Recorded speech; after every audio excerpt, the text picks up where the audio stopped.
Is everybody ready to hear some fuck-ups tonight? Amazing. So I just want to give a little bit of a background to what Fuckup Nights is. Today we have a really special event, but Fuckup Nights is a global speaker series, global community, where we share stories of professional failure. Fuckup Nights happen in over 300 cities all over the world, and we've been here in Toronto for just over 2 years. And the whole premise behind Fuckup Nights is really changing the conversation around failure and really positioning it as something that we can learn from. You know, everybody is so keen to share their successes, to really put a filter on everything that they share. Fuckup Nights takes the filter off, and we're really here to learn from failure. It's really the greatest teacher that there is. So tonight we have a very special event. We have regular monthly events where we have 3 speakers share their failures. Tonight we're doing something really different. Tonight we're doing an AMA style event with the one and only Zane Caplansky. I'm sure a lot of you are familiar with the Caplansky story. This event actually, it happened so serendipitously. It was usually for Fuckup Nights, you know, we source our speakers months in advance. We look at great stories that are out there. And the Caplansky story is one that I've been following for a while. I saw it in the news, you know, over the last 2 years, and it was definitely a story that really stood out to me. And I was really just waiting for the right time to see when, you know, can we reach out to Zane and have him come out and share his story. And it happened that he actually knew about Fuckup Nights himself and has volunteered to share his story. And as we got to talking, we realized that there's so much to his life journey and to the failures that he's been through and what he's learned from it, that we really wanted to try something different and to do a fireside chat style event. So that's what we're doing here tonight. Before I introduce Zane, I just want to take a few minutes to thank our partners that we have here tonight. So for this particular event, we're working really closely with 3 of our partners. So first of all, Project Spaces. Thank you so much for hosting us in your beautiful space and giving us this venue to share and learn from failure. Yay.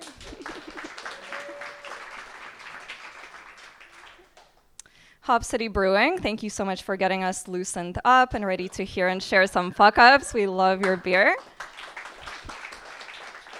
And Absurd Visuals, thank you so much for being here tonight to capture all of the fuck-ups on video. We really appreciate you. Thank you. So before I call up Zane and do a more formal introduction, I wanted to let everybody here know that as our audience and as our community, you actually have the most important role in this room.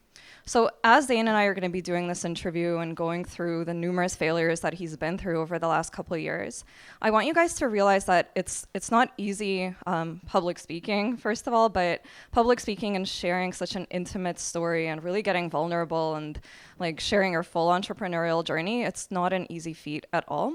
So as our audience and as you listen to his story, please keep in mind that, you know, it takes a lot of courage to do this. So please avoid any judgment, appreciate the courage that it takes for him to be up here, and ask curious questions.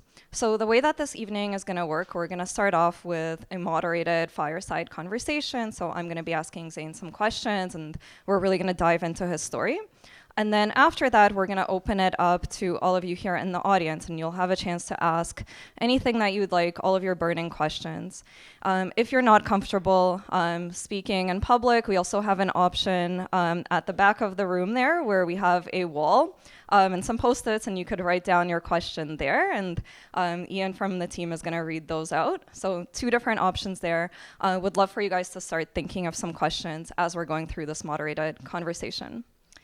So without further ado, I'm really excited to welcome Zane Caplansky to the stage. Come on up here and grab the hot seat.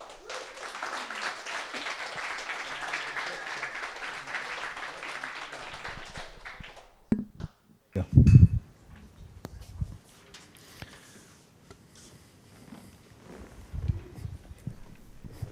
Awesome. So for those of you that might not be familiar with who Zane is, I just want to give a little bit of a background, and it's a really fascinating journey that he's had to where he is today. So most of you know Zane as the founder of Caplansky's Deli. But before that, leading up to him starting that business, he had a whole host of other things that he's done. So he was formerly a business consultant, he was a political assistant, he was a dot-com millionaire at one point, he was an apprentice chef, a night janitor, and lots in between. And Zane started Caplansky's Deli in 2008, and it was really out of frustration with the lack of good smoked meat here in Toronto. So we're going to start off with a few rapid-fire questions just to get this going. So I'm really curious to hear, where did the name Caplanskys come from? How did you come up with that name? Great place to start. So I was actually born Zane Caplan. And when I came to wanting to name my new venture, I thought Caplan's Deli didn't sound like... So there's a Kaplan's appliance store in the city, and so I sort of thought that was confused. My mother had been a politician, so I thought that the brand was kind of ruined by the political association. But my great-grandfather was Caplansky. And so I thought Kaplan's Deli, Zane's Deli, Caplansky's Deli, now that's a name. And then I thought, I can't really... put that name to it. If it's not my name, then it's not really authentic. So I went about the process of legally changing my name from Caplan to Caplansky. My great-grandfather spelled the name Caplanski, and I thought Y was more visually appealing. So I used the Y. If I'm going to change it, I can change the spelling. And there was a huge emotional thing for me too, because I started the deli when I was 40 in 2008 and changed my name legally right around that time. We opened on June the 9th, I believe it was, in the Monarch Tavern. And becoming Caplansky, going from the identity of Zane Caplan to Zane Caplansky, really took some time. And now today, if you try and... people who've known me for forever, hey, Caplan, I'll correct them. And I'm Caplansky, and that's that. Well, that's so cool. I mean, you hear so many stories of, entrepreneurs starting a name or starting a business after their own name and having that namesake business. I don't think I've ever heard a story where it was the other way around. So I named myself after the business. Exactly. You're right. It's super cool. Okay, another quick rapid-fire question. What did you want to be when you were growing up? So when I was a little boy and you'd say, what do you want to be? I would say that I wanted to own a restaurant. And it was very close to here, in fact, on Spadina. My papa had a women's clothing manufacturing business, or as we'd say in Yiddish, he was in the schmutta business. Schmutta means rag. And he had my lady sportswear on Richmond Street, around the corner from where we are. We used to go to Switzer's Deli on Spadina. It was directly across the street from Shopsy's. And Bernice was our waitress. I was her little boyfriend. I used to help her run plates around the restaurant. And I love the magic of restaurants. I love the idea that you go in, you tell somebody what your favorite food is, they bring it to you, you leave full and happy, and it's a magical experience. And that's what I wanted to be when I grew up. That's amazing. So you made that dream come true. And speaking of food, I know you've been doing quite a bit of traveling over the last few years. What's the best thing that you've eaten last year? Well, and I'm not just saying this because he's sitting here in the audience tonight, but I'm going to embarrass you, Thomas, because Thomas introduced himself to me out front of the restaurant, in front of the office tonight. He owns the Saigon Star, which is one of my favorite restaurants in the world. They make a curry crab dish. Then they serve it with these buttery, crispy roti on the side. And it's like, I go there for my birthday. My wife and I had to go there before we left. We've just moved to British Columbia. So this was one of the places that we had to eat before we left. So the curry crab at the Saigon Star, and again, I'm not just saying because you're sitting here, is top of the list. But that was also, Willa and I made a list of all the restaurants we had to go to before we moved out west. And of course, Saigon Star was one, but there was a list of about 20 places that we had to eat at one last time. That's amazing. Sounds delicious. So the way that we're going to conduct this conversation tonight is we've really broken it up into a few a few chapters, I would say. So we're going to kick it off looking at Zane's entrepreneurial journey. Really curious how he actually got to start Cup Lanskys and what were some of those roles leading up to it. Then we'll go into the story of Cup Lanskys, the good years. And then we're going to dive into what we're all here for tonight. The dark times. The dark times. We're gonna jump straight into the fuck-ups. Nothing bared. We're going to tell them all. Got some Kleenex? Did you get a box of Kleenex around here? That's a good She point. thinks I'm kidding, too. Okay, we might need to make that happen. And then we will, after that, get into really like the key lessons from the failures. Some of those will sort of be dispersed throughout, but we'll definitely try to leave you with some key takeaways. And then after that, it will be a chance for everybody here to ask questions. So let's kick it off with your entrepreneurial journey. So you've had such a fascinating past. I'm really curious to hear how you went from business consultant, political assistant, how you were a tech millionaire at one point. How did all of those things sort of come together and shape you as a person and lead you towards Cup Lanskys? I think, Marcia, there's a whole other conversation about the DNA of entrepreneurs and the nature of some people who like to take risks, like to come up with ideas, and like to see them come to fruition. And I'm just one of those people that the idea of sitting around with a group of friends and saying, you know what we should do? And then not doing that thing, just doesn't make any sense to me at all. And that if it's a really good idea, then try it and see what happens. And when I was in high school, I remember watching a TV commercial for the Just for Laughs comedy festival in Montreal. And I thought to myself, why doesn't Toronto have a decent comedy festival? And there's so many great comedians from this city. And I took that as a premise to the point where I actually booked 3 nights at the Massey Hall for a Toronto Canadian Comedy Festival. Never ended up happening because we got sort of undercut by Mark Breslin and the just for that, what are they called? The Yuck Yucks, thank you. The Yuck Yucks chain sort of got wind of what we were doing. But yeah, like the idea of coming up with an idea and making it happen, like that's like the most fun thing for me. Really cool. So what was it along your journey that led you to getting into tech? I'm really curious to hear about that side of your story as well. Great question. So I spent 5.5 years backpacking around the world. I worked and traveled pretty much 6 months on, 6 months off.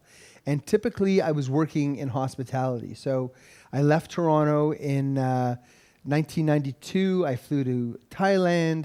I spent 6 months traveling in Southeast Asia. I went to Australia. I got a job working in restaurants in Australia.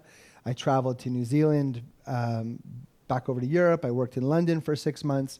And at the end of all of that travel, I went back to Toronto where, of course, I managed a political campaign because I had, up until before I left to travel, had a career in provincial and federal politics. I was an assistant to John Turner, who's a former prime minister. I was an assistant to David Peterson, who was a former premier. And I can eke out a living managing people, getting people elected. And so that's what I went to do. And on the election campaign that I worked on, I met a young woman who told me that she wanted to start a business exporting a product to Asia. I wanted to date that young woman. So I came up with an idea for an English pronunciation improvement tool that I knew about that I thought would make a great product for her to export. And we fell in love. We started this business together. I put my acceptance to George Brown College's Italian cooking program on hold. We started Clear Speech Works. Actually, originally it was called Royale Software.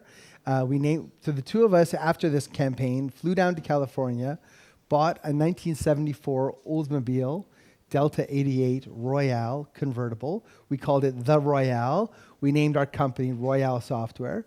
And we grew this little company from her parents' basement into a 15 person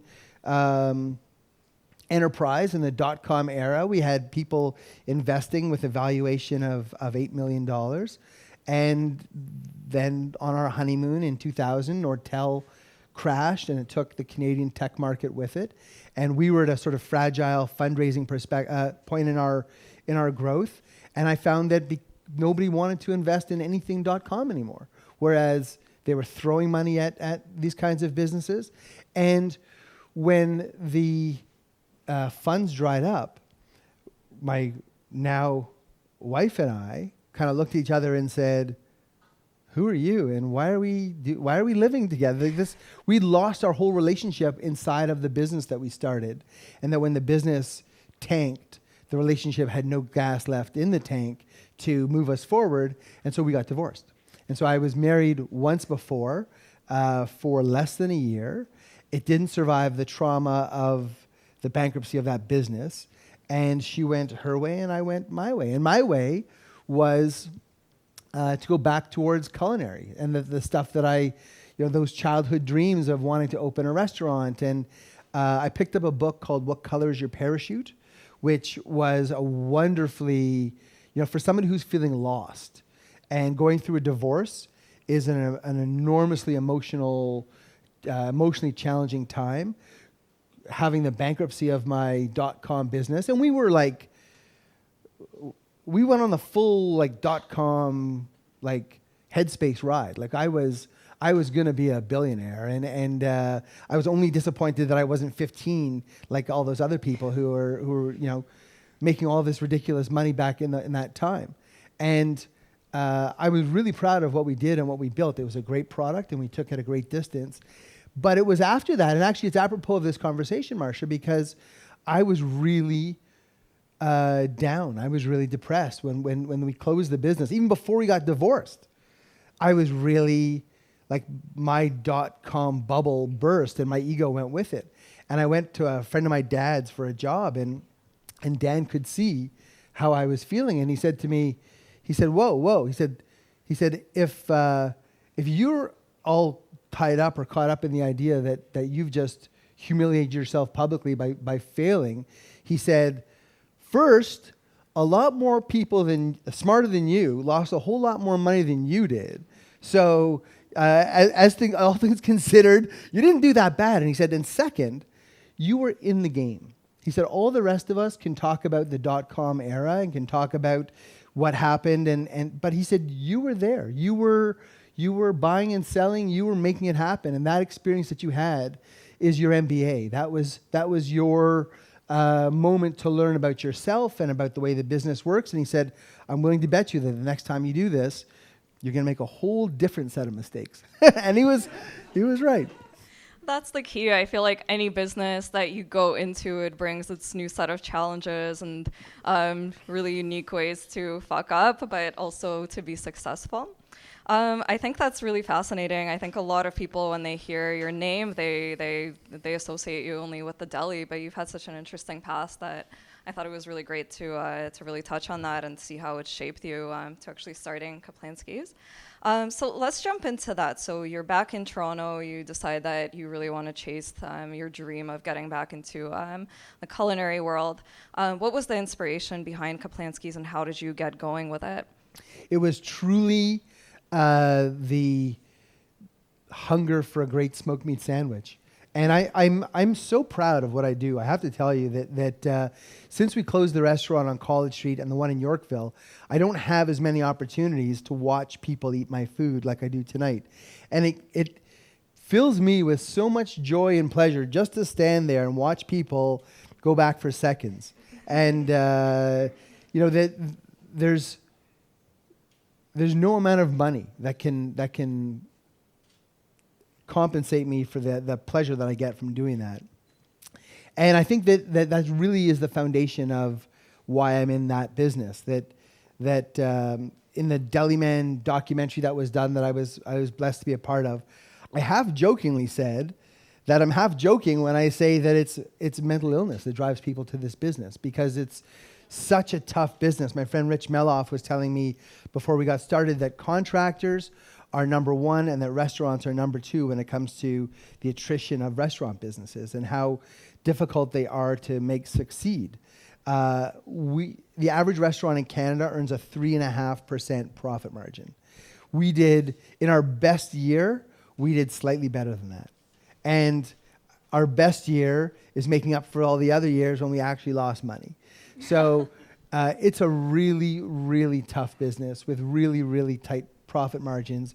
And you really, really have to love what I love, which is that energy of feeding people, of watching that facial expression when people bite into your food, of seeing that relationship between two people happen in the context of your food.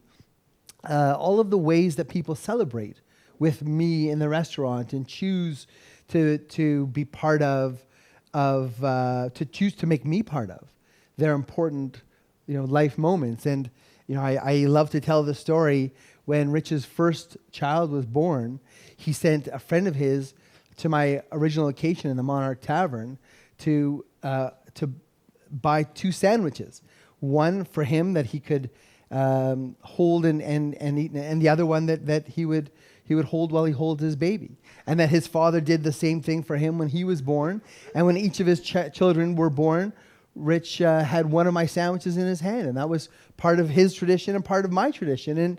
And I could see his kids growing up and remember that the first one was born when my restaurant was started. And I can mark time that way.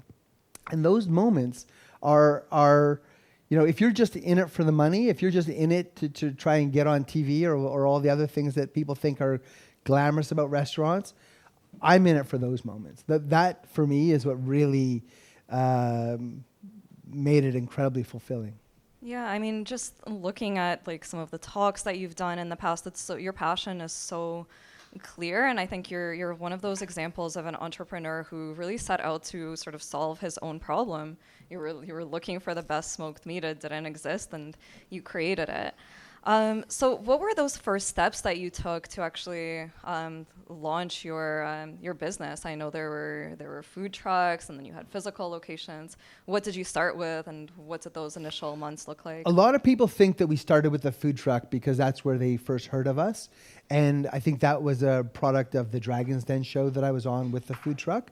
But we did start first as a pop-up. It's regarded as Toronto's first modern pop-up. We had the Monarch Tavern on Clinton Street, side street, upstairs, second floor, dive bar location. And that pop-up timing was really special. I think the internet, Chowhound, BlogTO were just starting to gain popularity. And that notion of finding the new hidden thing became part of the timing issue that we got really lucky with. And I didn't have money. I was broke. And how do you start a restaurant if you don't have enough money? Well, my dad, when I was a kid, used to take me to the Monarch Tavern. We'd buy sandwiches from San Francesco's or pizza from Batondo's. We'd take it upstairs and we'd watch Leaf games or Blue Jays games, and that's what you did at the Monarch. And then one day I saw there was a guy in the kitchen and his wife was working the floor. And a month later, they were gone. And I remember asking the manager at the tavern what happened to the couple. And he said, well, they weren't paying any rent. But when we asked them to cover their own utility cost, they said no and walked away. And I found in the back of my mind that here's a place that I could get, a professional kitchen, that I could get for the cost of utilities. And so when I had developed my smoked meat recipe, which truly came from just desiring a Schwartz's smoked meat sandwich from Montreal. I had, when I was 16, fallen in love with a girl from Montreal. You tell most of my stories there's a girl involved somewhere. Yeah, there always is. It's typical. And I discovered Schwartz's smoked meat and the incredible. So I grew up with a Toronto kid with corned beef at Switzer's, but smoked meat, the most common question we get asked in the deli is what's the difference between corned beef, smoked meat, and pastrami. So corned beef, all three are brisket, at least in Canada. They start with the brisket, which is like the chest muscle of the cow. All three are cured, brined, or pickled. Those 3 words mean the same thing. They're all forms of preserving meat. And corned beef is boiled. Pastrami is spice rubbed and roasted in an oven. And smoked meat is spice rubbed and roasted in a smoke oven. So I found smoked meat when I was 16. I developed a bad habit for it. And I love the stuff. And I had friends going the summer of 2007, and I asked them to bring me back a sandwich. And probably, Marcia, 3, 4, 5 different people failed in that mission. And the last person, and I'm at the Poorhouse Pub on DuPont, and Hart Lambert, God bless him, was supposed to bring me back a sandwich, and I lost it. I had this angry epiphany of Deli. What the fuck is wrong with people? Why can't you get a decent smoked meat sandwich in the city? You know what? I'm going to do it myself. And it was like this moment of oh my God, this is my epiphany of Deli. This is my mission. This is what I should be doing with the rest of my life. And I went online. I bought a book that would teach me how to cure meat. I knew the spice flavor I was going for, so I went to the bulk barn and I bought spice rub. I bought a brisket and I learned how to cure it. And I did it in my backyard in Cabbagetown. And the first time I did it, it came out beautifully. And it was like black, and the spice rub was perfect, and it was just this gorgeous pink magenta color inside. And I remember it's a 2-week process from curing and spicing and smoking and all of that, the aspects of it. And I remember holding this brisket up, and the beef fat is running down my arms, and I probably had tears running down my face. I'm a very emotional guy. And I called my friend Charlotte, who was my girlfriend that was with me when I had this epiphany. And I was like, I did it. I can't even believe I did it. And the second brisket I went to make was inedible. It was terrible. And I wouldn't throw it out, so I saved it. And we did a photo shoot at the Monarch Tavern for the Deli when it first opened. And I used the inedible brisket for the second photo shoot. And sometimes I said to myself, if I would have reversed them, maybe I would have thought, I can't do it. And that failure of not being able to make the brisket the first time might have set me back. And that's one of the reasons I wanted to come and talk to you tonight, was because that's always a fear of mine, that people would take that failure and use that as an indication that they can't do something, as opposed to, well, it may not have worked that way. So maybe there's a different way of tweaking it that you have to think about. Because if I would have taken no for an answer then, none of the rest of this would have happened. And going from that first brisket to all of the other things that have happened to me in the ensuing 10 years, 11 now, I wouldn't trade any of it. I mean, it's been an amazing roller coaster ride. I mean, that's what entrepreneurship is, right? There's so many ups and downs. It really is a roller coaster, and it's really refreshing to hear that perspective. I'm really glad that that's how you're able to look at it now. So let's look at Caplansky's when it was really in its prime. So you have this location now. You were huge in the media. I mean, there's been so much incredible coverage. I know that Anthony Bourdain stopped in and sampled the food. I know that Beyonce placed a massive order. I know you've been on Dragon's Den 3 times, I believe. So tell us a little bit about, those amazing days and how all of that came about.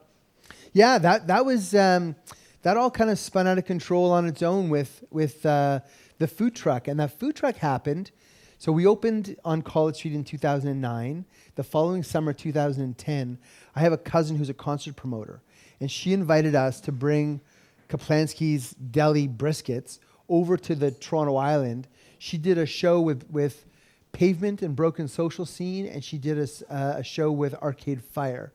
And we did both of them, and they almost physically killed us. It was rent a truck, bring it to the deli, load everything in, drive across, unload, set up, operate.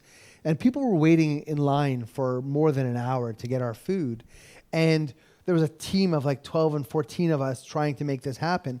I then see the Mr. Poutine guy from Guelph pulls the truck in, flips open his window, plugs in his generator, and he's doing it. And I'm watching the TV shows and seeing what's happening with food trucks in the United States.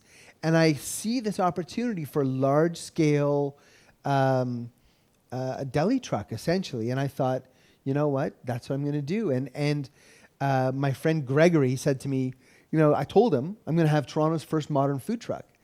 And Greg says, you should go on Dragon's Den. And I was like, yeah, I should. What a great idea. And I went online. I filled out the application. They never called me. And then I found out that what happens is you actually have to go in and do like a live audition and what they call like a cattle call. So anybody who wants to can go down to the CBC headquarters on Front Street. I got there at like 5 o'clock in the morning because I wanted to be like I was actually third in line. And I had that picture of me with the hat and the white T-shirt. I set up a smoked meat slicing station. I had a poster of a food truck. And it's basically like these two guys here. So I'm talking to these two producers, these two Dragon's Den producers, as if it's a real pitch. And they're like looking at me like, food trucks? What? And it's like they weren't getting it. And I started to get the flop sweats. And like when you're handling food and your paper hat is getting full of your sweat, and you're like, I couldn't imagine that they wouldn't understand food trucks. And all of a sudden, a woman comes over, Tracy Tig is her name. She's got a clipboard, and she's like, Caplanskys, I love Caplanskys. Food trucks, I love food trucks. You're on the show. And I keep going, and the producers were like, no, that's Tracy, and she says you're on, then you're on. And they put me on the show, and we had the biggest prop in Dragon's Den history. The Dragons, just like these two producers, didn't get food trucks. And so I didn't make a deal with the Dragons the first time out. By the time the episode aired, they wanted me back for a second chance show. I came back. They made offers. I didn't need the money now, so we didn't make a deal. They had me back a third time when I was doing the franchising and the grocery store products and so on. Food Network started to diners, drive-ins, and dives, guys, grocery games, you got to eat here, donut showdown, sugar showdown, food truck face-off. I was getting paid as a judge on Food Network shows. All of that stuff just started like the media attention for the stuff that I was doing was next level, and I started getting like, I don't want to sound obnoxious about it, but like paying speaking engagements for like major corporations and tourism associations across Canada that were paying me to come and speak to them and talk about, I liked your introduction a lot because I think talking about my success was really fun to talk about. Talking about my success and then my failure and then the a resolution of that is, I think, a lot more interesting now. And one of the reasons why I did contact you about this is because I think it's a much more interesting story than the one that I ever told about how I changed my name and figured out this smoked meat recipe and then went on Dragon's Den and became rich and famous. That was great until my landlord locked me out, and then everything went to crap, and here we are. So I think there's that moment when everything is going the way that you sort of want and hope it's going to go. Even though I'd had the failure of the software program and the English pronunciation program before that, I still never ever conceived that things would change the way that they changed as quickly as they would. And you brought up Beyonce and Bourdain. So we had the College Street location. We opened 2 franchises at the airport. We had our food truck. We had a booming catering business as well. We did pop-ups at the Pan Am Games and at other similar, in Yorkville Mall, we did a pop-up. It was massive. And then a month after the Yorkville store opened, so on June 6th, 2 weeks after Beyonce's massive order and Bourdain's coming into the restaurant as well, I get a phone call at midnight from the alarm company to tell me that the burglar alarms have gone off. And I have an app on my phone that I can see what's going on, and I can see that there's a worker working on the locks on the side doors. I knew that there was a problem with the side door, and yeah, it's a little bit weird that he's there at midnight, but not the weirdest thing ever. So I put down the phone. 10 minutes later, they call back, and there's a different alarm in a different zone of the restaurant that's going off. And I get out of bed, and I turn to my wife. Now, it's called Fuckup Night, right? So Yeah. you're okay if I swear. Go for it. So I turn to my wife and I say, I bet you the fucker just locked me out. Now, it wasn't the first moment, obviously, that I'd had a conflict with my landlord. But because obviously if I'm going to come to the thinking that this is what's going on, and I rush from my apartment, I literally live 5 minutes away from the restaurant, and the alarms are blaring, and the locksmith is changing the locks, and the bailiff is inside the restaurant with a notice on the door that says that the landlord has retaken possession because I've failed to get permission for a renovation that I didn't do. It was a double negative. Nobody to this day has been able to understand what and why exactly happened that precipitated that action. It wasn't a lack of repayment of rent. And I say that emphatically because when you're trying to sell franchises of your business and you get locked out by your landlord, when people see that piece of paper taped to the window of your business, 99% of the time, the reason that happens is because you didn't pay your rent. And, I mean, spoiler alert, I didn't sell any franchises. And why didn't I sell any franchises? Well, I had the media on my side, and I had a hell of a good business, and every time I went to a franchise trade show, and I'm slicing meat, and I'm handing it out to people, and it's costing me tens of thousands of dollars to do these things. Hundreds of thousands of dollars in the entire effort to franchise my business. What happened with your landlord? What was that thing with you when you didn't pay your rent? Like, show after show. And like, you're standing in there, and it's performance art on one level because you can't argue. You can't, like, you're a conveyor belt of fielding this question over and over and over again.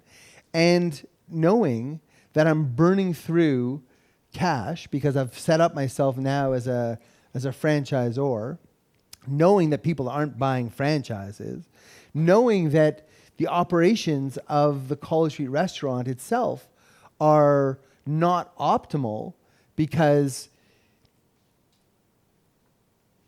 the business itself was kneecapped, and the landlord lockout resulted in most of the management team leaving the restaurant within 6 months of that happening. The staff stuck with us for the most part, but it really devastated the business in a lot of ways, to the point where we had 20% year-over-year growth for the first 8 years of our business. That year in 2016, we had a 20% drop in sales. So for a guy who's used to, like, year over year, it's high fives and record-setting numbers, and now it's going the other way. And I couldn't see anything that happened appreciably to change my story versus that lockout. And I stuck in there to try and work this out. And it was like the fight of my life. And this was I think it came close to killing me, because I'm one of these people, Marcia, who if you pick a fight with me, I'm gonna fight with you, and I don't have that off switch. It got to the point where you just keep getting back in the ring and you keep slugging it out, and you're bloodied and you're bruised, and you finally realize. So I finally realized, 2016, the lockout happened. I canceled plans to go. I was engaged that year to Willa. She went home to Tofino for Christmas. I didn't join her because I had to fix the business. My GM quit as of December 1st, and I was now the GM of Cup Lanskys Deli once again. Not an optimal situation. And 2017, I get cast on a US TV show called Guy's Big Project. So I've developed a relationship with Guy Fieri from Diners, Drive-Ins, and Dives and Guy's Grocery Games. He cast me as one of 8 competitors who had a chance to win his own Food Network TV show, food and travel show. In 2017, I'm like at my emotional, what's the opposite of zenith, apex? What's the opposite? Low. I'm like, I think it was lower. I'm in the worst mental frame of mind to get my big US TV break. I go down as one of 8 competitors on like a bachelorette style elimination, you know. And I made it to the finals. There's 3 of us who became finalists, and I was the only loser of the 3 finalists. So you imagine, in 1 year, I came close to realizing this dream of getting my own U.S. Food Network, food and travel show, and all the perks that go along with that. And also imagine, too, that would have changed the business remarkably. You know, that after the lockout, I couldn't raise more money with my investors. I was, you know, the bad press that I got from that was devastating. Management, we lost a lot of people. I thought it's a bit of a Hail Mary pass. You know, if I can get my buddy Guy to you know, I can win my own show, that's going to be kind of cool. A week before my wedding day, I find out that I lost. Did not change my enthusiasm for my wedding day whatsoever. I had this like window of matrimonial bliss.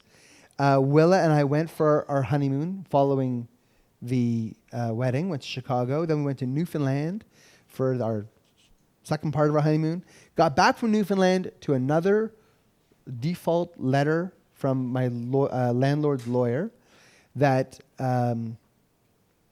round 2 is going to start. I sent it to the judge. We went before a judge for arbitration. The landlord has a new lawyer. He's got a legal brief this thick.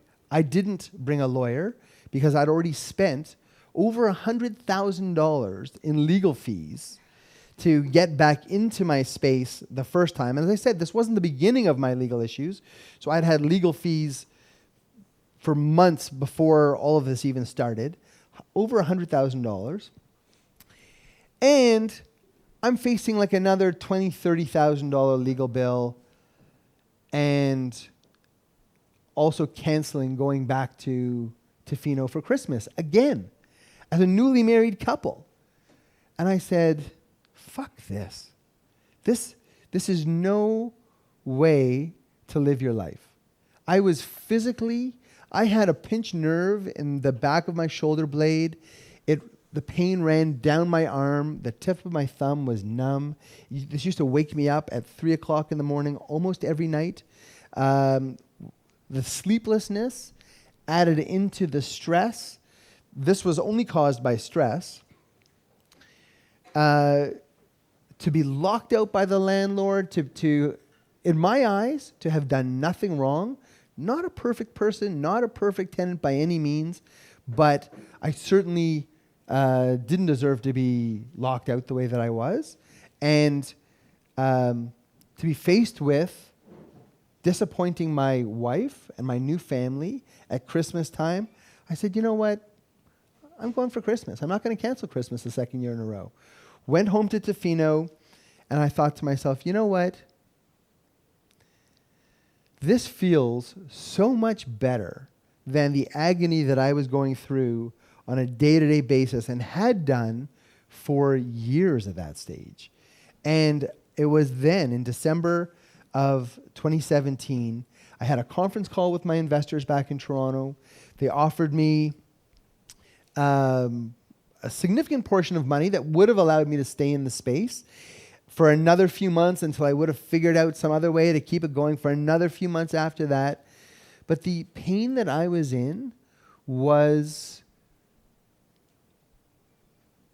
too much at that stage. And I said to myself, I have a lease renegotiation coming up in 2019. May of 2019 was the next lease renewal. If this is what the relationship with the landlord is going to be, if he's just going to keep pursuing me until he gets me out, you know what? Here's your fucking keys and you can have the space back. If you think you can do better than this, go for it. And I know that I fulfilled all of my obligations to the best of my ability for almost 10 years. I was, my telling of it anyway, an ideal tenant. And the space has sat empty. I think something's going on there now, but it's been over a year and a half. I got to the point where the pain of what I was doing vastly exceeded the joy that I got from what I was doing, and made the decision, as hard as it was, to close the doors before I would go through with hiring more lawyers and continuing a fight that was just killing me. Absolutely, and I know that must have been such a devastating decision. And I mean, something that was really interesting to watch throughout this journey is how the media had really turned on you in some ways. You know, when you were at your peak and when everything was doing so well, the media was so favorable, and here you were dealing with such a huge failure and such a difficult point in your life, and every step of the way this was being covered as well. So that must have been very difficult as well. I think something that will be really interesting to everybody here in the audience, and something that we could all relate to, is building a team as an entrepreneur. So my understanding is, it seems like your strength was really, like, obviously the culinary side of it, and then also creating this incredible buzz for your business, being such an amazing personality, getting all this media, getting all these great opportunities. Do you think that some of that failure was because you didn't have the right team in place, that maybe the operations and the financial knowledge wasn't there? For sure. There were all kinds of... When you start a business like this, like literally, I started it out of a product that I built for my own pleasure in my backyard. And so the idea of, like, I did everything. I cured the meat, I cut the fries, I smoked the meat, I sliced the meat, I opened, I closed. You know, there was no delegation of authority because I was it. And when the business grows and it grows in complexity, and you go from being one person to 3, and eventually we were like over 50 people in the various restaurants and parts of the business, then you absolutely have all of those management skills that you need to employ. And I realized very early on that my management skills were really lacking. I took a course at the University of Toronto night school about how to manage people and how to get better at doing that. I employed coaches to be able to learn better skills at being able to hire better people. And I went through a process for a period of years of trying to find a COO. In fact, I wanted to, it sounds kind of sick actually, but for the longest time, I tried to find a woman who would fall in love with me and my business, and that she would be good at because Yitz Pensioner, who was my role model in the business, told me that the secret of his success was his wife Bernice, who everyone calls Mrs. Yitz, and that she was good at the things in the business that he wasn't good at. And that I thought, if I could find somebody who was more organizationally minded than I am, more administratively minded than I am, more systems oriented than I am, because I'm more of a creative person, and I'm, you know, those other skills don't come naturally to me, you know, and finding people who would be able to compensate for my lack of certain skills was something that I tried to do for the longest time. And I came close a few times trying to find that right person who would take the reins of the business and be able to run it effectively. And maybe things would have worked out differently if I would have been able to locate that person. The one thing that really comforts me in the entire story is knowing that from an operational perspective, there was nothing that I was going to ever do that would overcome a landlord who doesn't want you there and will do whatever it takes to get rid of you. So that I can see in absolute clarity that I wasn't good at hiring people. I wasn't good at bookkeeping. I wasn't good at all kinds of administrative management skills and disciplines. And I wasn't ignorant of that fact either. I knew that these were things that I needed help with, and I tried to go out and find them. One of the challenges that small business people have is that you often can't afford the kinds of people that you need. And there's a whole chapter of the business around a partnership that I formed with another company that's right around the corner from here. And it had everything to do with my lack of confidence in my own ability to have and see my vision through. I thought, what do I know about rolling out a national franchise chain? I've never done that before. These guys have done that before. The CFO of this company was the CEO of Cara, Canada's biggest restaurant company. Steve Smith understands how to do these things. And I'm right, they did. They didn't know how to work with a small business like mine at the time. And so it was a mistake. I shouldn't have partnered with them. That wasn't the direction that I should have gone. But, it wasn't bravado or ego or ignorance of my shortcomings that led me to partner with them. It was kind of a desperate search for somebody who could do the stuff that I wasn't good at doing. Yeah. I mean, it is really tough when, you know the types of people that you're looking for, but you can't afford what you need. It's totally. And I wasn't great at raising money either. So I went through this round of financing, and I wanted to raise $620,000, and I raised half of that. And the difference was the salary of the person who was meant to run this new organization. And instead, I promoted my catering manager from within because she was the most capable person that I knew of. And then she ended up quitting a month after we got locked out of the College Street space.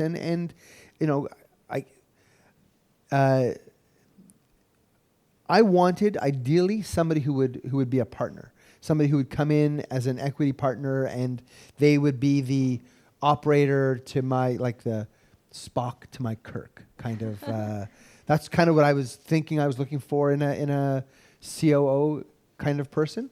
Because I gave up the idea of finding somebody to fall in love with me. Finding somebody just to fall in love with me was a big enough ask and my business was mission impossible. So yeah, that doesn't sound. No, that was dumb. It's doable. There are some of those power couples out there, yeah. But you got to get really lucky for that. Something that I'm curious about, and I don't want to spend too much time on this, but looking back at that landlord, going into that location in Yorkville, were there any red flags? Like, do you think if you were able to sort of like go back, was there anything that sort of stood out to you now, looking back on it, that you should have maybe avoided that landlord? It's an amazing question, and I can't escape responsibility because of that. The answer to that question, which is there's two different restaurants. There's the one on College Street and there's the one in Yorkville. But in both cases, both relationships, both with the landlord on College Street and my eventual partner franchisee in Yorkville, there were red flags that I willfully ignored. And among my less interesting attributes is that I can believe my own bullshit like nobody's business. I can be I can be influential, but I can also convince myself. And I willfully ignored what should have been red flags about the character of those two people. And character issues are things that I've learned in my maturity. See that red flag, run in the other direction. See how somebody treats somebody else. And know that when the circumstances are right, you will be on the receiving end of that kind of treatment one day yourself. And that's the lesson that I failed to learn from both of those people.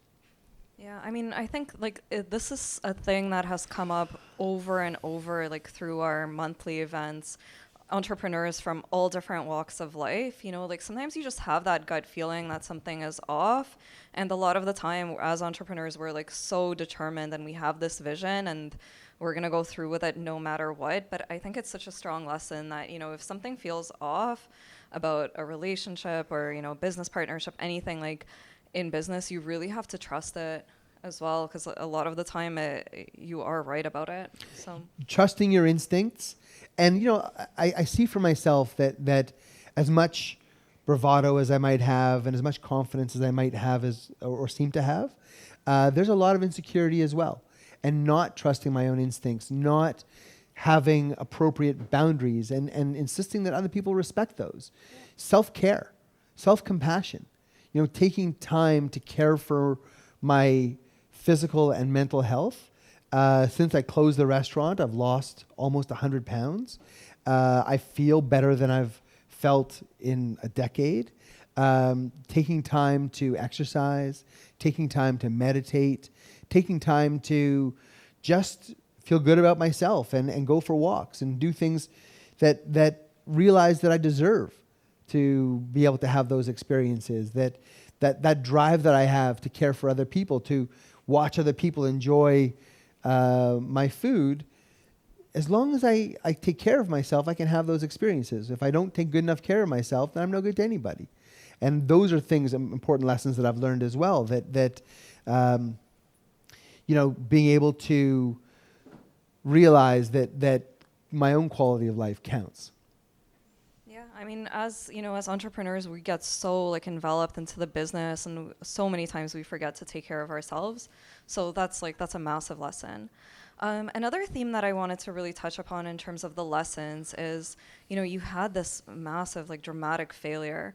How did you separate yourself from that failure? And was that an easy process, or was your identity completely tied to that failure? It was completely tied, and I was completely destroyed. It was terrible. And when you name the business after yourself, or as you more accurately pointed out, when I actually named myself after the business, and my identity was so closely tied, that picture of that guy, I imagined that I was going to be that guy forever. And I used to jokingly say to people, I was glad that we got included in the Deli Man documentary, because if anything ever happens to the business, it's been captured on film, and I'll always be able to look back on that. I never imagined that after 10 years and after things were going as well as they were for us, that things would have come to as abrupt an unforeseen ending. And as you said too, that I felt that the media was really, I don't want to sound like a crybaby or anything, because it's a double, you live by the sword, die by the sword, Caplansky. Exactly, you were there for the ride on the way up, and so you got to take a beating on the way down too. It was humiliating to have your failure broadcast as much as mine was, to close 2 restaurants in that time.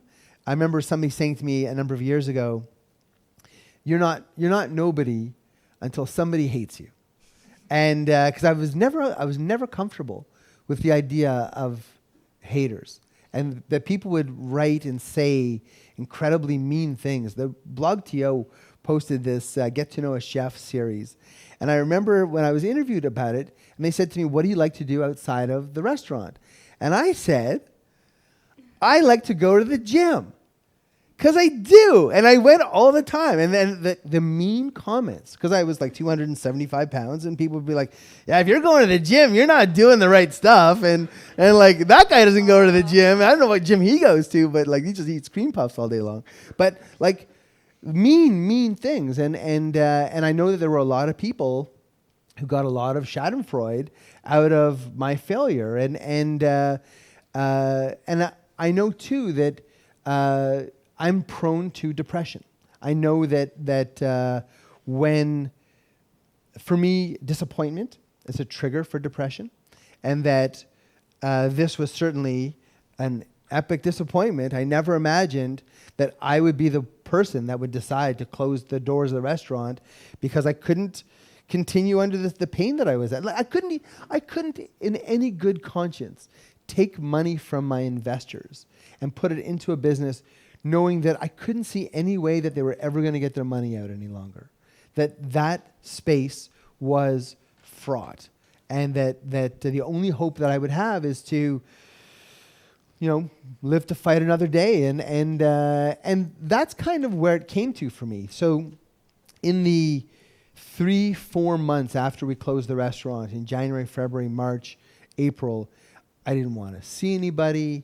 I didn't want to talk to anybody. I didn't want to answer questions about how I'm doing. I gained a lot of weight.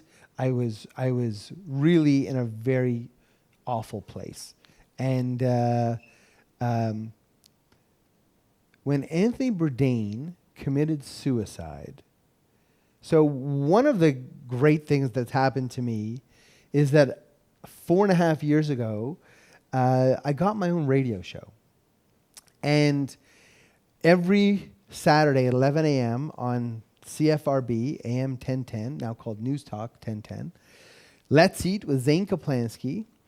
I love doing this show. And the thing that happened was we closed the restaurant on January 3rd.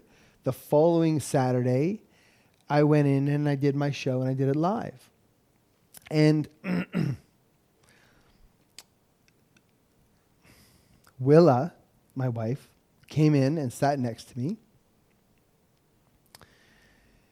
And I just talked for an hour about how hard it was to do what I was doing. And week after week, I would go in and I would do my show. And over time, week after week, things got better. And I realized that being able to have that audience to share things with, to work through the emotions that I was dealing with, and then with the death of Anthony Bourdain, you know, I lost 2 restaurants. I have some huge debts to repay. I have all of this loss of self-esteem and ego. What the fuck is that guy killing himself for? You know, like if anybody's got a reason. And it was like, wasn't something that I ever actively considered or contemplated, but I realized too that it's almost epidemic. There's far too many people who are taking their own lives, who are suffering in silence and not being able to have their pain expressed. And also knowing that a lot of it could be failure related, and that having gone through what I went through, I now realize failure is like the other F-bomb. It's like this other shame bomb, stigma bomb. It's like this emotion wrapped, you know, stigma burrito kind of thing that people don't want to talk about it, and people will not ask that person out, not try again, not try to do that thing maybe in their life that they might find is the missing piece for them because of the fear of failure. And so having gone through that probably as publicly and as difficult a way as I could, for me to come out the other side and be able to talk about what those feelings felt like, how I dealt with them, how they got better over time, how I was able to separate the failure of my business from my personal failure. I'm not a failure. That business failed. I would be a failure if I let the business failure keep me on my ass, keep me from getting back in the game, keep me from doing that next thing that I'm wanting and ready to do. And in my case, you happen to be the first people on the planet Earth who are getting to taste my new revamped mustards. And one of the things that I did very successfully over the years of the business was I had these 4 flavors of mustard that were very successful. This kind of like my radio show. Kind of, it happened. I didn't really dream it would happen. It happened really, really well. And then I killed it off because I wanted to focus on franchising, schmuck that I am, and realized, again, post-failure, that, wait a sec, I can back up the truck and go back down that other road. That included my mustards and other grocery store products and my franchising at the airport. And I've announced that I'm opening a shop in the Rogers Centre with the Blue Jays for 20 games this summer as well. So, you're seeing some revival of the brand in different ways, in different aspects, and realizing too that just because College Street closed, just because Yorkville closed, doesn't mean that the brand is dead. And if I could create it in my backyard in Cabbagetown, why couldn't I revive it? Why couldn't I leverage what exists of it and make it work for me again? If I did it once, why can't I do it again? So that's what I'm doing. That's incredible. I mean, there's nothing like a redemption story, and I'm so proud that it's happening, and it's happening here tonight. And thank you for sharing this with our community and letting us sort of be the first step in that journey. I think this is a really great place to sort of end on our moderated discussion and to jump into our Q&A. Your point about the Kleenex, I think we're both getting a little bit teary-eyed here. That was I wasn't kidding. I could have used the Kleenex a minute ago, but that's fine. Actually, yeah. God gave me a sleeve for. All right, so we are going to jump into the Q&A. We don't have a wireless mic, so we're going to get people to say their questions out loud. Ian is going to moderate them and choose who's going to ask the first question. Just a quick note, when you ask your question, please keep the question itself short, just so we can get through as many as possible. We have about 25 minutes to do this. So let's kick it off with the first question. Who's going to be our first? This might be a little bit of an emotional question. How do you deal with the fact that you loved something so much and then it ended up becoming a burden on your life? Great question. How do I deal with something? So a lot of people compare starting a business to having a child. I'm not yet knowledgeable about having a child, but you bring something into the world that didn't exist before. You put your own name on it. You nurture it to the point where it's able to actually stand on its own and be its own thing, have its own personality. Even though it has my name, it still has its own identity.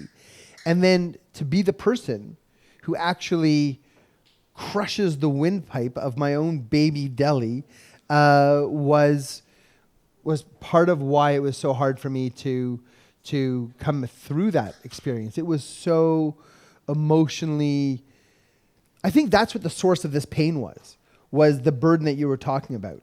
And it was the disconnect between my conscience and my subconscious to be able to not accept the fact that the thing that I was so in love with was actually killing me. The stress of keeping this business open was never going to succeed. That the person that my landlord partner didn't want me there. And this was never going to work. And I couldn't accept that, and that's what my body was trying to tell me about. It's that listening to your instincts idea, and it comes back to your body knows your truth. And if you don't listen, your body will make sure that it gets your attention one way or the other. Great. Okay, let's do that one right in the back.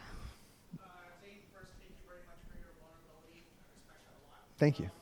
The question is, back when you became big, Monarch Tavern, it was really cool to be a small spot and everything. That was a different time on the internet. We live in a time where now nobody forgets what you did. But nobody forgets what you did. Yeah. So all the bad stuff that's associated, all the bad news that's associated, all the breakdowns, you name it, will stick with you probably for a really long time. How do you cope with that? What do you do with it? Because, you talked about, I saw a post where you were talking about, you stuck with setting something up with the Blue Jays, and for everybody that's awesome, there's a million people that's like, fuck that guy, he screwed everything up. But, things change, right? So I think the way you sort of have to approach it is that you can't control other people. You live your life according to other people's, haters gotta hate. And there's no part of me that's ever going to convince people, if they really want to find a reason to hate me, there's lots, I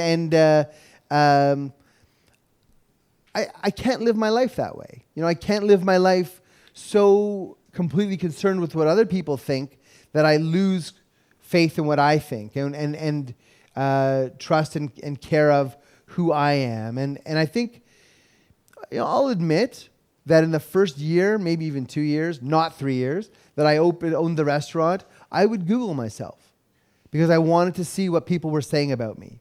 And, you know, in those first couple of years, it was like breathtaking. And you really shouldn't read your own headlines because you got to read them all. And they're not all going to be, you know, dude sets the world on fire. The thing that I was probably got the most amount of press for was another trying to impress a girl situation where I did. I love that this is a Yeah, theme. it's a theme. You didn't think it was going to be, No. but I sponsored the Toronto Palestinian Film Festival because I wanted to impress a very pretty Lebanese girl. And she told me that she volunteers for the festival, and I thought, right? And it worked. She went out with me, and nothing happened. And even though That's she amazing. rejected me, I still went ahead with the sponsorship. I had a boycott movement within the Jewish community started Oh my God. because I'm sponsoring the other side. That's right. I'm the Jewish guy, and it's the Jewish community. So, you know, and that terrified me because I thought, you know, here now all the Jews are going to boycott my restaurant, and I'm going to starve. I'm going to go out of business. And my mother said to me, you know, anybody who holds those kinds of opinions typically will be kosher, and they were never coming to your restaurant anyway. And my mother was right. She was a former MP, and she understands these things. So do I want to care about what people think about the fact that I tried to score with a really lovely Palestinian girl and ended up doing a sponsorship because of it, and they will never forgive me for having done that.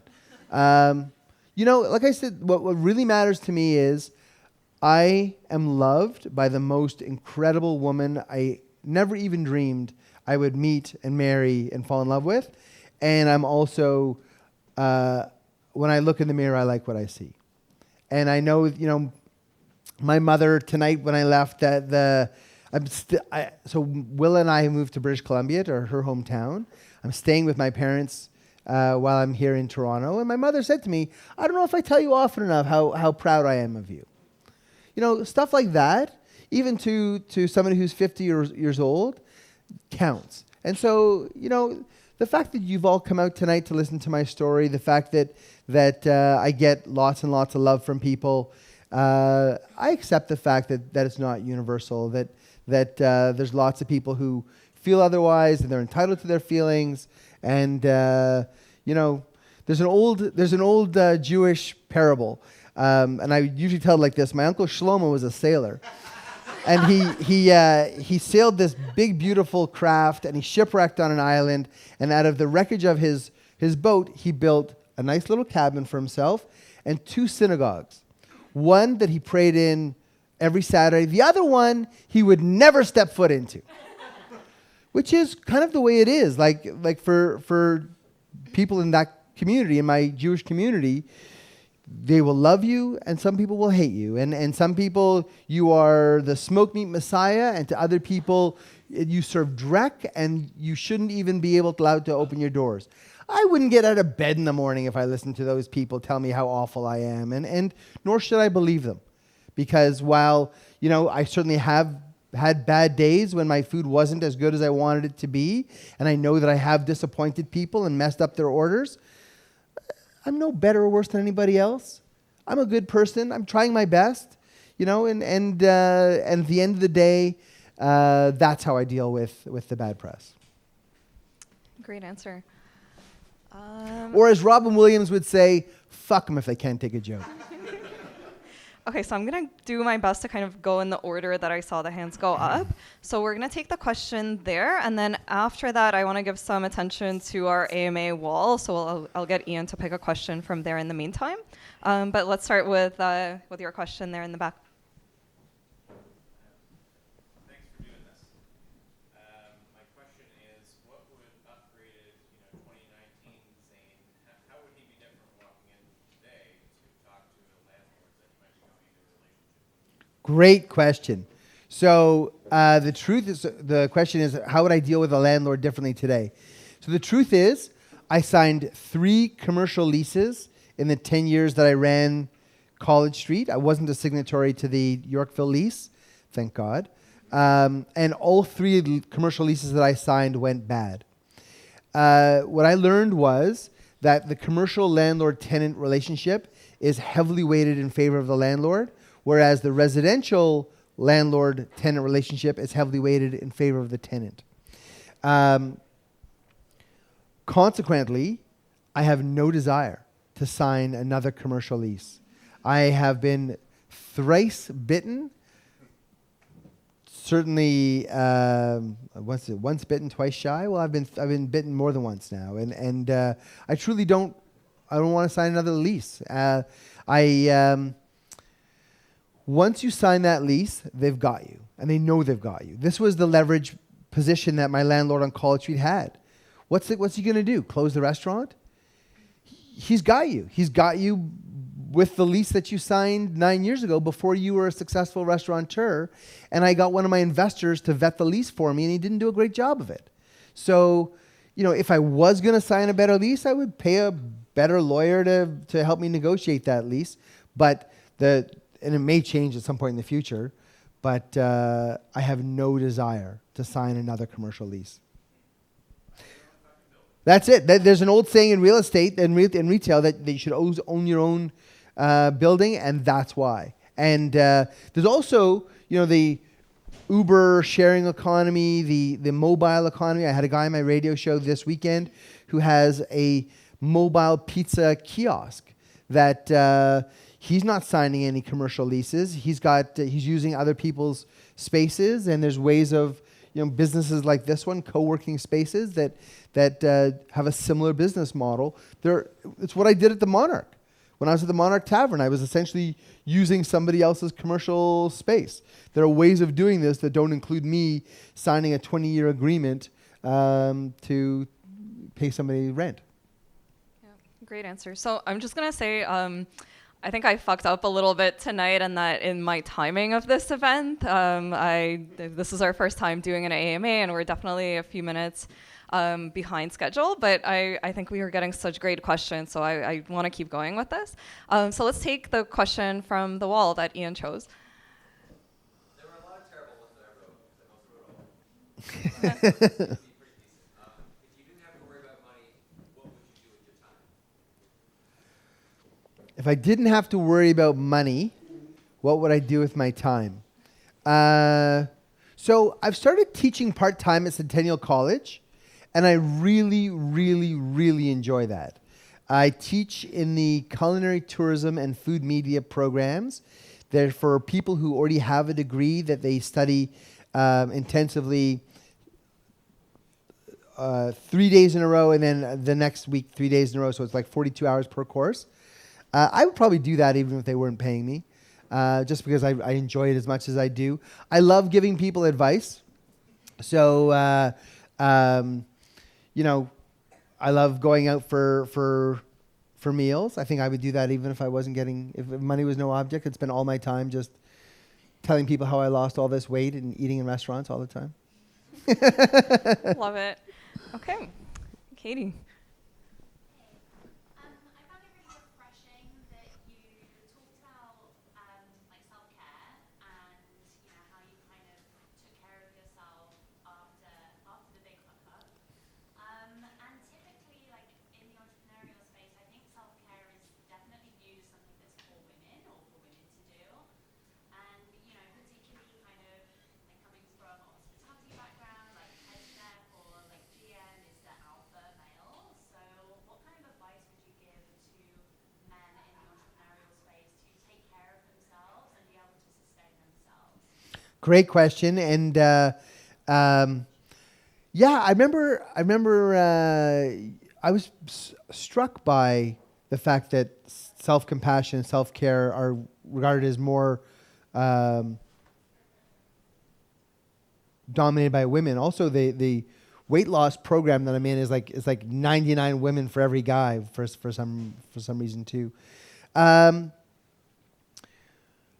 I'm convinced that if I hadn't picked up Marie Kondo's book, The Japanese Art of Tidying Up, that I would probably be dead by the time I was 54 or 55.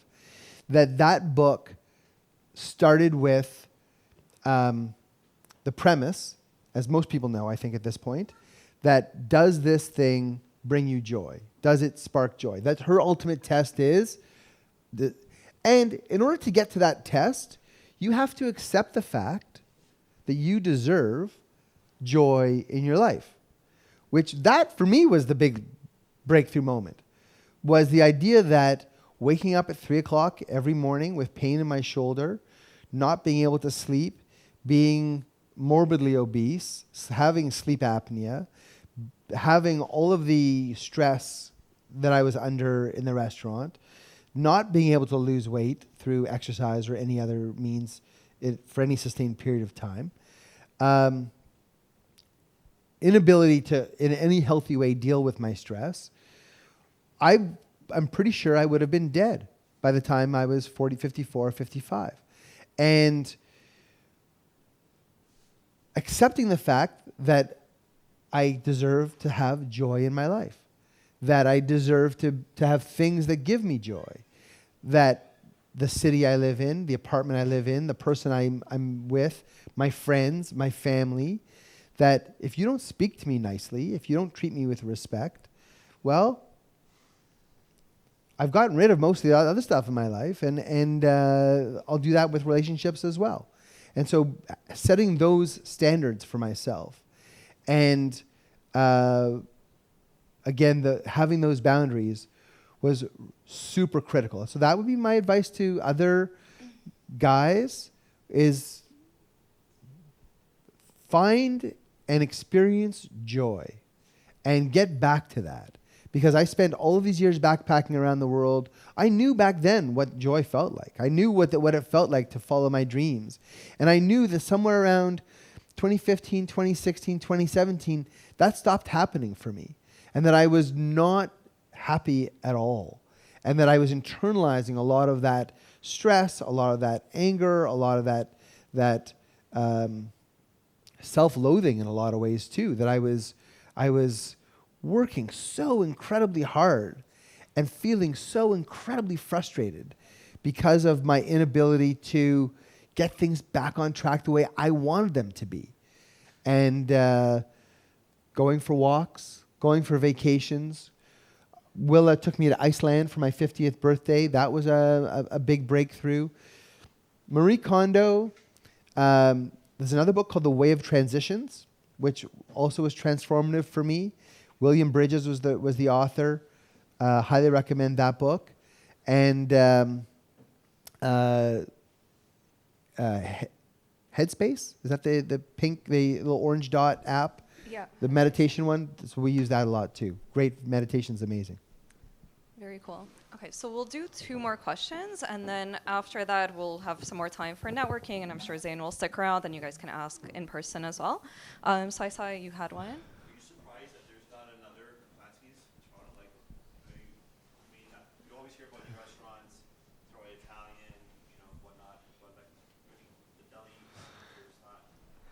So, yeah, I guess from a lot of different standpoints, I was really surprised that I wasn't more able to sell franchises when I made that effort. And that looking at it from a franchisee perspective, you're asking somebody to put up $250,000, which for a lot of people is their life savings. I wouldn't think that they would risk it on a guy who just got locked out by their landlord. So I can understand from their perspective why I didn't sell the franchises, and that all you have to do is Google somebody and it's the first thing that comes up. So it wasn't like I was ever going to run away from it. I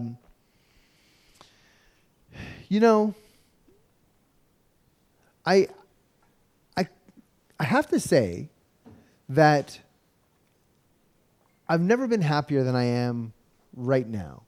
So all of the things that kind of led to this point kind of needed to happen that way. Even the really awful things, even the really things that I would never want to relive, revisit, or experience again, or wish on anybody.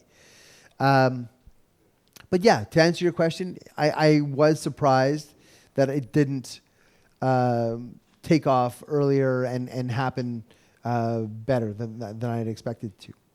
I was. Great answer.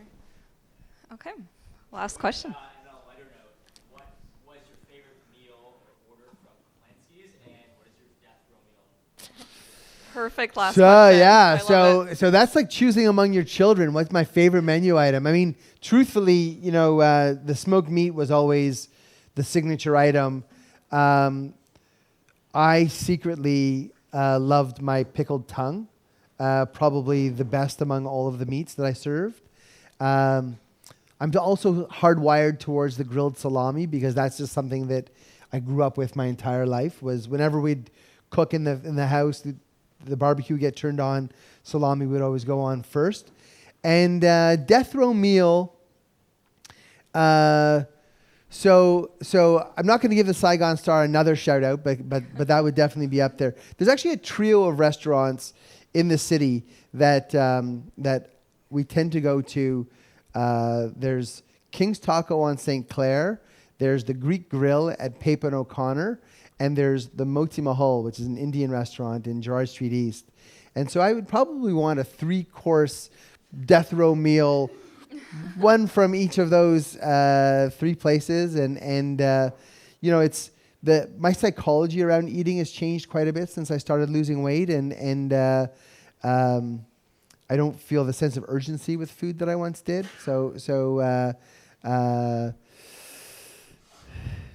this being here tonight, having you listen the way that you have, watching people enjoy my food the way that you did, being able to present my mustards the way I'm able to, this has been really fantastic, and I can't thank you enough for your letting me be here. So thank you.